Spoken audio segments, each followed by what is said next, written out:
A primeira e básica que chegou é uma que eu tenho também, por que existe uma diferença nessa palavra de oração e reza? Bom, a palavra oração vem do latim oratio, que em latim oris, que significa boca. Então, oratio é ratio na boca, é a razão na boca.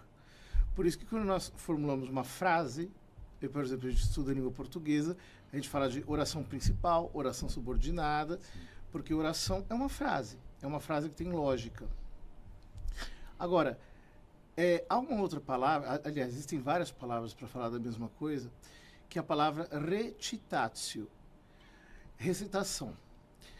E por que se utiliza essa palavra? Porque, por exemplo, quando nós estamos rezando um salmo, nós estamos lendo, recitando um texto que ali está. Nós sabemos que o Saltério é o livro de orações principal da Bíblia. E, portanto, a palavra recitatio, a palavra recitar, rezar. A palavra rezar é uma corruptela da palavra recitar. Agora, ambas estão indicando a mesma ação. É um diálogo, uma conversa com Deus, na qual a gente utiliza de alguma maneira a boca. Porque mesmo quando eu oro mentalmente, eu estou falando. Então há uma conversação com Ele. Sim. Então, para vias práticas, a gente pode dizer assim, que a recitação é a recitação de uma oração. E aí a palavra reza, ela fica bem. Os judeus usam também, os muçulmanos. E a palavra oração muitas vezes designa o gênero que une tanto a recitação quanto a oração mais mental, mais íntima, mais espontânea. Sim, eu dei até um Google, porque quando eu comecei a aprender um pouco sobre Deus e comecei a frequentar a igreja, eu fui algumas vezes nos Estados Unidos. E a palavra é igual, né? Pray. Pray. Então, tanto orar como rezar é pray. É mais ou menos essa visão da igreja evangélica também? Assim, na verdade, Deus, ele sempre quis um relacionamento com o homem, né? Desde que iniciou, né, a relação, o homem, ele criou o homem, ele quis e sempre vai querer a relação com o homem. Então, Deus, ele chegava no jardim, né, toda tarde, na viração do dia, e tinha um relacionamento com o homem. Então, o homem com Deus, ele sempre quis ter uma aproximação e não é um monólogo, né, é um diálogo entre eles. Então, a oração nada mais do que conversar com Deus, falar com Deus. Então, lógico que vem o Pai Nosso, né, que Jesus deu um modelo, mais ou menos, de como seria a oração, que ali você tira vários ensinamentos ali, que não tem como falar isso, muitas coisas você aprende, né, no Pai Nosso, mas, enfim, a oração seria conversar com Deus. Então, assim, o que eu entendo é que Deus nos dá a oportunidade e sempre quis que a gente se relacionasse com Ele. Então, Jesus veio religar isso tudo, né? Porque, enfim, aqui são muitos assuntos, mas então não dá para entrar em todas as coisas. Sim, mas nessa prática de palavras, a oração normalmente é o evangelho que fala e a reza normalmente é o católico que fala. Estou certo em relação a isso? Mais ou menos, a gente utiliza as duas. Os evangélicos não falam rezar. Em geral, não está no vocabulário. Mas eu acho que eles entendem reza como repetição, né? Como boas repetições ou algo nesse sentido. Tipo, rezar seria Ave Maria, o Pai Nosso, o Credo. Só que na Bíblia tem repetições, né? Exato. Então, você, por exemplo, dá graças ao Senhor porque Ele é bom. Eterna é a sua misericórdia. Que a casa de Israel agora o diga. Eterna é a sua misericórdia. Não, o próprio Lutero. Sabia que existe o terço luterano, né? Lutero tinha o terço que ele adaptou, ele tirou as Ave Marias. Se não me engano, eram repetições de Pai Nosso e mais uma outra reza que ele colocou no meio. Mas existia o terço luterano. É uma forma de orar. De meditar, né? Também. Meditar. Já ouvi essa palavra também. Meditar, assim, orar, rezar. Deus criou tudo com a palavra, né? Então, assim, a palavra que sai da nossa boca, como o padre falou, é muito importante. Então, o que nós pronunciamos, existe um efeito, né? É bênção e maldição que sai da nossa boca. Mas então não está errado, independente da religião, se uma pessoa se denomina cristã, ela dizer, eu vou rezar, eu vou orar, eu vou meditar. Não estaria errado perante as religiões? Eu acho que é a intenção. Acho que não é a palavra que muda você com... A intenção que muda você com Deus, né? Claro. O que não é uma palavra que vai fazer você ser, vamos dizer, evangélico ou católico, né? Aliás, Deus, as pessoas pensam assim, né? Como Deus é o Deus do evangélico, né? Muitas pessoas pensam assim, não, Deus não é o Deus do evangélico, nós somos cristãos, nós somos o mesmo time aqui, na verdade. Então, assim, as pessoas taxam muitas coisas e muitas coisas ficam em jargões que fixam a reza do padre, do católico, da igreja católica. Enfim, aí você vai nos Estados Unidos pray. Então, é a intenção que você faz isso. E a Pietra tocou num ponto que seria o próximo aqui. Eu queria entender da onde surgiu a igreja inicialmente católica e por que vieram, né, através de Lutero, as igrejas protestantes, né? Se o senhor ou a Pietra puder... É que na verdade é o seguinte, a igreja começa quando Cristo a funda pelos 12 apóstolos. E ao longo da história... Como você funda, desculpa? Ele realmente fundou a igreja. Por exemplo, em Mateus capítulo 16 ele diz: tu és Pedro, sobre essa pedra edificarei a minha igreja. Então a igreja é uma instituição divinamente fundada. E o que acontece? Ao longo da história vão surgindo cismas. A palavra cisma significa separação. Então, vem de cisão, né? Então, acontece em vários menores, antes do concílio durante o concílio de Calcedônia, acontece alguns. Depois, já no segundo milênio, há o cisma do Oriente, as igrejas ortodoxas que se separam da igreja romana. E no século XVI começa o cisma protestante, quer dizer, eles protestam contra a autoridade da igreja e se separam. Então, a causa mais material, digamos assim, dessa divisão são esses cismas. Mas o motivo doutrinal é uma questão de interpretação da doutrina cristã. Porque quando Jesus fundou a igreja, ele não denominou o que ela seria, ou denominou.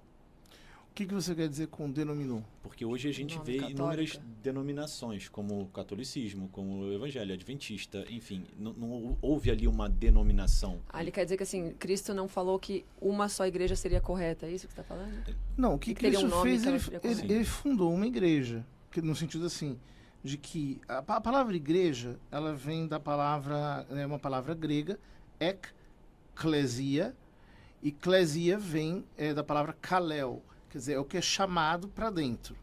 Então, a igreja é uma convocação. Quando Cristo deixou na terra os apóstolos para pregarem o evangelho, eles não estavam fundando denominações diferentes. Então, historicamente... Essa é a nossa interpretação como ser humano. Né? Exato. Então, historicamente, que você tem uma sucessão apostólica ininterrupta, ao longo da qual aconteceram cismas. Então, esse é o dado histórico. Agora, a interpretação teológica que a gente pode dar para esse dado, aí varia. Sim, é bem interessante. E aí, então, nesse momento que Jesus, que realmente fundou a igreja, o ser humano começou com as cismas, com as diferenças... Não, mas rapidinho, antes do ser humano tiveram os apóstolos, cada um, por exemplo, São Pedro já instituiu o próximo Papa, né, que foi São Lino, o segundo Papa. E aí São Lino instituiu o próximo, aí começou até as convocações do bispado, não era isso? Para começar para começar a se decidir os próximos papas. Então a questão do papado, que era um dos pontos centrais da igreja, acontece desde São Pedro. Porque quem é leigo, como eu, tá? E eu me coloco nessa posição justamente porque eu quero aprender cada vez mais, tem uma imagem de que a igreja inicial é a igreja católica, certo? Mas ao mesmo tempo ela foi fundada pelos romanos. Não é verdade. Não, imagina. Essa imagem que o leigo tem. Essa é uma calúnia que aparece ao longo da história do cristianismo por parte dos cismáticos. Dizem que foi Constantino que fundou a igreja católica, porque Constantino deu a proteção ao concílio de Nicéia. E o próprio Constantino não era religioso. Não, ele se converteu. Ele se converteu, embora foi batizado só na hora da morte. Mas o que acontece é que, por exemplo, né, os mesmos que criticam o fato de que Constantino deu, digamos assim, a guarida, porque é importante, um concílio é a união de todos os bispos do mundo vão para lá. Sim. Se você não tem um apoio político, você pode acabar com a igreja ali. Sim. Então, e ele, teoricamente, deu esse apoio. Ele deu esse apoio, a mãe dele tinha se convertido, etc. E alguns dizem que, porque ele fez a acolhida, deu a guarida ao concílio de Nicéia, então aí teria começado a igreja católica, que seria a igreja constantiniana. Só que esses mesmos aceitam o concílio de Nicéia. Então aqui há uma incoerência. Sim. Porque as igrejas protestantes, todas aceitam os 7 primeiros concílios. dentre os quais está o Concílio de Nicéia. Então, é um tipo de argumentação que não convence muito. Ou seja, entre o debate especializado, isso não é nem levado a sério. Sim, sim. É que, rapidinho para falar, na época de Constantino, o pai dele foi, assim, o perseguidor mais violento, assim, aos cristãos. Então, Constantino nada mais fez do que, né, de certa forma, liberar a Igreja Católica para existir, para acontecer, né? Liberou as missas, porque até então eram as catacumbas, as missas eram feitas escondido porque era uma perseguição muito violenta mesmo. O Edito de Milão foi um edito de liberdade religiosa para os cristãos, basicamente isso. Depois, com Teodósio, já no final do século IV, é que a Igreja cristã vai ser considerada a religião oficial do Império. Mas entre uma coisa e outra, houve perseguições. Sim. Houve apostasias, houve imperadores que chegaram com uma perseguição muito mais forte para a igreja. Mas a e igreja... aonde que surgiu a igreja evangélica? Essas divergências de pensamentos que acreditam em um mesmo Deus. Assim, se você for ver lá atrás, né, com Pedro, né, uma pequena pedra, né, Petros, que vem. Então, o que acontece? Jesus, quando se revelou a ele, é como ele falou assim, ó, você é um começo de uma parte onde eu vou desenvolver a igreja, a convocação. Sobretudo que então, nós somos a igreja. Então, quando eu veio desenvolvendo isso, e Jesus juntou os 12, os 70, não era por um número em específico, mas era chamar aquele para o entendimento daquilo que ele veio trazer para trazer de volta o princípio, o Éden, desde o princípio que Deus sempre criou. Então, nós somos a igreja, nós estamos num culto aqui. Na verdade, nós somos do mesmo time, como falei. Jesus, quando ele veio assim, ó, Deus deu o único filho, unigênesis, né? Deus, ele amou o mundo de tal maneira que deu seu único filho, aquele que nele crê. Então é o seguinte, nós somos juntos aqui no mesmo time. Ele não veio para o Rodrigo Salvich só, ele veio para todos. Então, nós aqui estamos representando Cristo, Jesus, a palavra igreja. Então, isso aqui é um culto, isso aqui é uma igreja. Então, eu acredito que quando Lutero veio, ele veio né, numa revelação... protestar sobre aquilo que, enfim, que muitas coisas estavam vindo durante um tempo da Igreja Católica. Foi, enfim, numa visão de uma deturpação. Enfim, cada um tem uma maneira de enxergar. Ele enxergou de uma maneira a visão daquilo que ele não podia, que as pessoas não tinham acesso naquela época, né, sobre a palavra. E ele começou a ter acesso e começou a interpretar e ter revelações. Então, quando veio isso... ele veio e protestou, né, sobre aquilo. Então, daí por isso que criou a igreja evangélica. isso. Mas, assim, o que eu quero dizer é o seguinte, que os pensamentos, às vezes, podem divergir, mas o fato é, nós somos a igreja. E a igreja, e nós como igreja, devemos ter características, hábitos e ser modelo como Cristo. Sim.